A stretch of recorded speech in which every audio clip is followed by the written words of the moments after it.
자, 여러분 안녕하세요. 브랜드 컨설턴트 신디입니다. 반갑습니다. 반가워요. 이제까지 제가 정말 많은 질문을 받았습니다. 근데 그 중에서 가장 저 역시 고민하게 만들었던 질문들이 있습니다. 나도 할 수 있을까? 나도 브랜드 런칭을 할 수 있을까? 고민을 하고 계신 분들을 위해서 어떻게 하면 그 답을 내리실 수 있을지 한번 찾아보는 시간을 가져보려고 해요. 그래서 모의 브랜드 런칭에 대해서 10가지 정도로 준비를 해보았습니다. 우선은 저에게 질문 주신 사례들 몇 가지를 보고 넘어가 보도록 할게요. 자, 첫 번째는 늘 똑같습니다. 가장 많이 들어왔던 질문이죠. 제 나이가 몇 살인데 지금 시작해도 늦지 않을까요? 저도 지금 할 수 있을까요? 이런 질문 많이 하십니다. 10대부터 저는 50대까지 질문을 받아봤는데요. 20대 후반인데 30대인데 40대인데 50대인데 저는 패션을 배운 적도 없고 그 다음에 경험도 전무합니다. 이런 질문을 하시는 분들께 배움은 지금부터라는 말씀을 꼭 드리고 싶어요. 그러니 정말 마음속에 열정이 가득하고 생각했을 때 막 가슴이 간질간질하다면 저는 꼭 도전해 보시는 것을 추천을 드리고요. 10대 보통 이제 한 중학교 한 2, 3학년 그리고 고등학교 한 1, 2학년 정도 되는 친구들이 신디님 저도 할 수 있을까요? 이런 질문을 정말 많이 하십니다. 하면 됩니다. 다음 질문으로 넘어가면 뭐 이런 질문이 있죠. 제가 지금 회사에 현재 다니고 있는데 회사에 다니면서 뭐 투잡으로 할 수 있을까요? 뭐 동업을 동시에 운영할 수 있을까요? 이런 질문을 하시는데 불가능하다라는 말은 쉽게 드리고 싶지 않고요. 상당히 어려울 겁니다. 그래서 뭐 그런 분들이 그렇다고 완전히 못한다는 건 아니죠. 그래서 오늘 하는 모의 브랜드 런칭 과정을 한번 회사 다니시면서 상상 속에서 시간을 좀 내서 해보시고 그 다음에 할 수 있겠다라는 생각이 드시면 해보시길 바랄게요.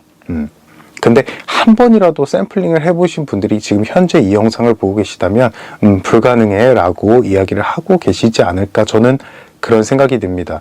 브랜드 런칭이라는 건 단순히 상품을 만드는 게 아니고요. 정말 많은 시간과 정성 그리고 공을 필요로 합니다. 그래서 정말 많은 잡념을 가져야 되기 때문에 회사 업무를 하시는 동안은 쉽지 않을 수도 있다는 거 참고하셨으면 좋겠습니다. 자, 그래서 지금까지 이런 사례들을 보면서 혹시나 나와 비슷한 상황이 있다거나 아니면 나도 저런 비슷한 생각을 해본 적이 있다라면 지금부터 말씀드리는 10가지의 단계를 거쳐서 나도 할 수 있겠구나, 할 수 없겠구나 판단을 한번 해보시면 어떨까 싶습니다. 돈 드는 거 아니니까요, 여러분 꼭 한번 해보시길 바랄게요. 자, 첫 번째는 브랜드 네임 정하는 겁니다. 브랜드 이름을 정해야 되는데요. 그냥 이쁘게 지어주시면 돼요. 내가 하고 싶었던 거, 내 이름 넣어도 되고요. 그냥 편안하게 하시면 되니까 너무 부담 갖지 않으셨으면 좋겠습니다. 제가 브랜드를 런칭하는 건 간혹 이렇게 예를 들었어요. 아이를 낳는 것과 같다. 아이를 우리가 배에 임신했을 때는 태명을 지어주잖아요. 그리고 그 아이가 나왔을 때는 그 태명을 그대로 쓰지는 않죠. 아이한테 안 좋대요. 뭐 그런 얘기가 있더라고. 똑같아요. 지금 현재 모의 브랜드 런칭하실 때 1단계에서 막히시는 분들이 진짜 많아. 이름이 나와요. 다음 걸 하는데 막 이런 그 이상한 짓 하지 마시고 망상에 너무 빠지시는 것도 좋지 않으니 태명을 지어준다 생각으로 이쁘게 하나 지어주시고요. 빨리 넘어가자고요. 그렇게 해서 브랜드가 정말 우리가 해서 런칭할 때쯤에는 진짜 그때 본명을 정해도 되니까 우리가 준비하는 내내 브랜드 이름을 생각하시는 걸로 그렇게 합시다. 아시겠죠? 바로 두 번째로 넘어가 보겠습니다. 두 번째는요. 입이 마르고 닳지요. 무형의 3요소를 정하는 것입니다. 자, 첫 번째가 컨셉, 두 번째가 아이덴티티, 그리고 세 번째가 미션입니다. 정말 그냥 간략하게 말씀을 드리면 컨셉이라는 걸 간단하게 클래식이다, 모던이다, 컨템포러리다, 미니멀이다 그런 것들을 하나 정하시는 거예요. 그래서 그런 컨셉에 대해서 잘 모르시겠다면 그런 컨셉을 지닌 브랜드를 찾아서 직접 한번 사진을 보면서 아, 내가 좋아하는 옷들이 이런 류구나 라고 정도만 알아주시면 좋을 것 같아요. 두 번째로 넘어가서 아이덴티티는 그 브랜드가 보여주고자 하는 그 어떤 느낌을 이야기합니다. 그게 컬러가 될 수도 있고요, 브랜드의 로고가 될 수도 있고요, 그리고 아까 컨셉의 어떤 느낌이 될 수도 있습니다. 조금은 어려울 수 있으나 여러분들이 깊이 파고 들어가시다 보면은 답이 나올 거라고 분명히 생각을 합니다. 세 번째는 미션입니다. 브랜드 런칭은 사업을 하는 것과 같죠. 한 사업체를 만드는 거기 때문에 어떠한 결정을 내리실 때 흔들리지 않도록 처음부터 끝까지 나 스스로와의 하는 작은 약속이라고 생각하셔도 무방합니다. 뭐 하나의 예로 애플 같은 경우에는 뭐 Think Different 이런 미션을 가졌다고 합니다. 그러니 그들이 그런 식으로 미션을 정해서 아이디어를 내고 어떤 결정을 내리는구나, 광고를 그렇게 집행할 수 있겠구나 생각을 한 번쯤은 가져볼 수 있지 않을까 싶습니다. 자, 이렇게 두 번째 무형의 3요소까지 정했으면요, 여러분 세 번째는 브랜드 디자인 컨셉을 정하는 겁니다. 역시나 제 영상에서 브랜드 디자인 컨셉 정하는 방법에 대해서 알려드렸었는데 그런 것들을 한 번쯤 참고하셔가지고 브랜드 컨셉을 꼭 정하셨으면 좋겠어요. 그리고 브랜드 컨셉이 정해졌다면 영감을 받아야겠죠. 현재 내가 그냥 좋아하는 걸 선택하셔도 됩니다. 들꽃이 이쁘면 들꽃으로, 하늘이 이쁘면 하늘로, 달이 이쁘면 달로 어떤 영감을 받으셔가지고요, 그거를 디자인해서 상품화하는 것을 목표로 디자인을 해내시면 됩니다. 자, 네 번째는 원단 확보 및 테스트입니다. 원단을 여러분들이 동대문 종합상가에 가서 구하셔야 돼요. 근데 우리가 지금 모의 테스트 중이잖아. 모의 테스트 중에 가기 좀 어렵잖아. 그리고 모의인데 내가 진짜 가면 그건 모의가 아닐 수 있잖아. 왜 이래? 하지마. 아무튼 여러분, 그러니까 그럴 때는 온라인에 원단 검색하시면 이렇게 스와치 잘라서 보내주시는 그런 것도 있어요. 저는 예전에 신패브릭이라는 곳을 참 좋아했었어요. 그래서 원단도 거기서 많이 사보고 했었는데 그런 곳 참고하셔도 좋고요. 그래서 그런 곳에서 아무튼 스와치를 받아보세요. 원단을 내가 만들어놓은 의류에 비슷한 느낌을 가진 원단을 선택하신 다음에 스와치를 받아서 테스트를 해보시는 거예요. 그 테스트는 이렇게 계속 비벼졌을 때, 만약에 우리가 티를 만들었다고, 뭐 코트를 만들었다고 했으면 보풀이 너무 잘 나는지 막 비비면 되고, 그 다음에 뭐 다림, 스팀 푹 해가지고 꾹 눌러봐서 뭐 주는지 느는지 그 센치 재가지고 테스트 해보시면 되고, 물에 빨아 뭐 세탁기에 넣던 손빨래를 막 하고 말려 줄었는지 들었는지 또 한번 테스트 해보시고, 요런 테스트를 한번 거쳐보는 겁니다. 그래서 그 원단이 우리가 이제 팔았을 때 문제가 없을지 그런 것들을 확인하는 단계가 되겠지요. 그리고 이때는 원단뿐만 아니라 부자재도 상상하셔가지고 꼭 구하시진 않더라도 이런 걸 선택하면 좋겠다 정도는 온라인으로 찾아보는 것까지는 매우 괜찮은 훈련이라고 생각이 됩니다. 그래서 뭐 부자재로 가면 지퍼가 될 수도 있고 단추가 될 수도 있겠죠. 이런 것들을 온라인으로 꼭 한번 찾아보시길 바라겠습니다. 동대문 종합상가가 혹시 댁에서 가까우시거나 회사에서 가까우신 분들은 직접 가보시는 것을 추천드립니다. ABCD동 1층에 모든 부자재들이 쫙 쌓여 있습니다. 참고해 주십시오. 자, 다섯 번째는 작업 지시서를 쓰는 건데요. 작업 지시서는 여러분들이 뭐 패턴실에 가져갈 때, 샘플실에 가져갈 때, 공장에 가져갈 때 다 필요한 하나의 어떤 그 작업을 지시하는 폼이라고 생각을 합니다.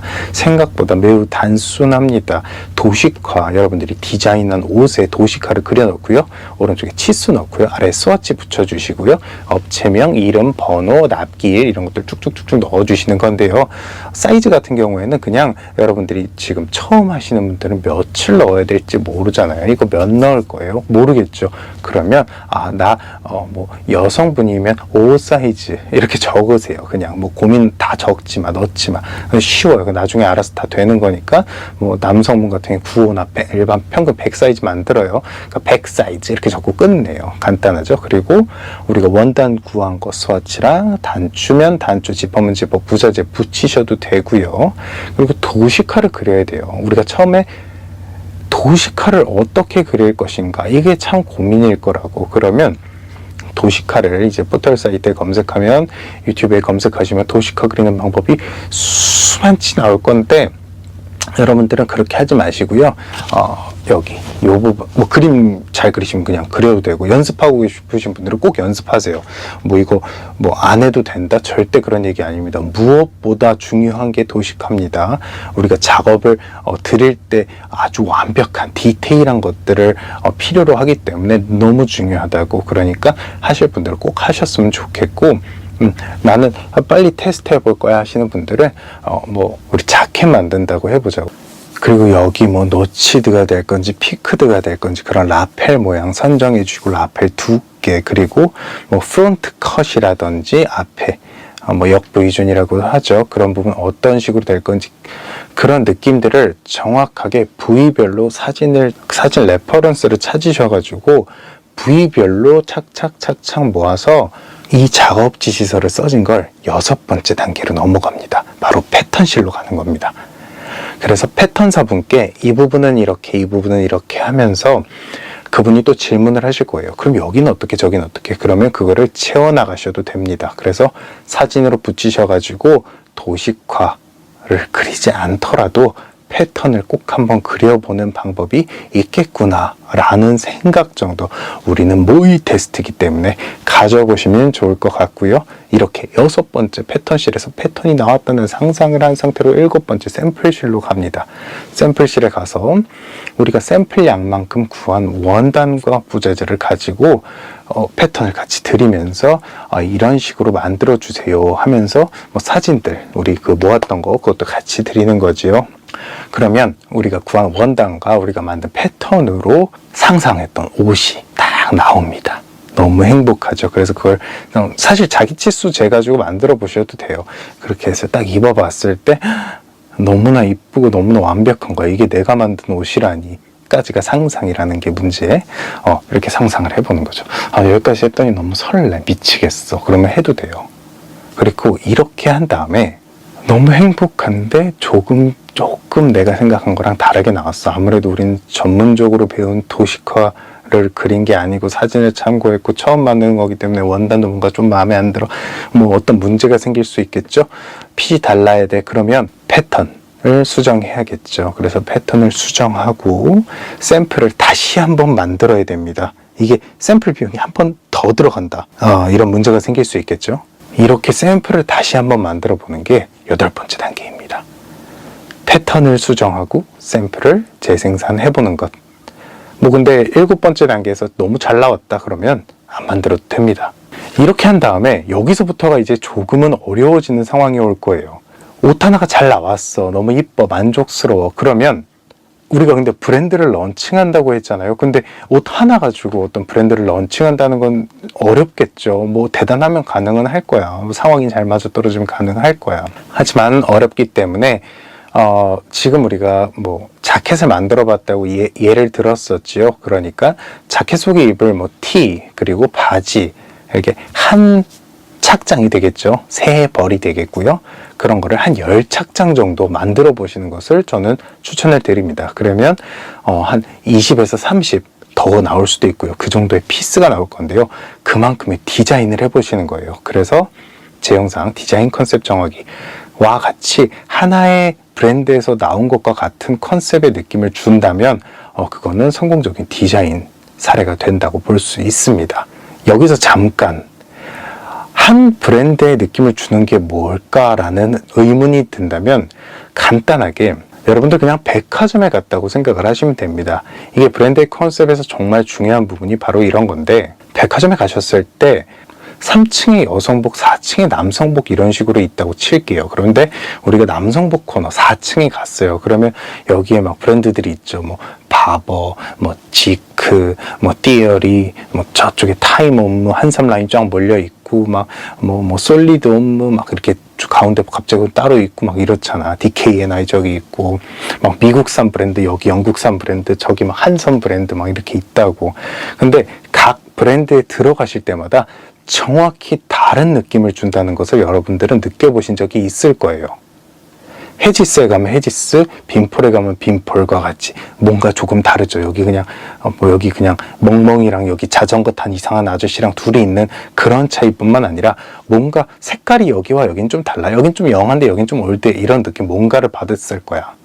그런 게 타겟팅과 어떤 브랜드의 컨셉이라고 생각을 하시면 됩니다. 그런 게 정말 잘 지켜져서 계속 디자인을 해나가고 있다고 그 디자이너들이 보시면 될 것 같습니다. 그렇게 해서 이렇게 9번째에서 한 10착장 정도 디자인을 해보시는 거예요. 이게 정말 어렵습니다.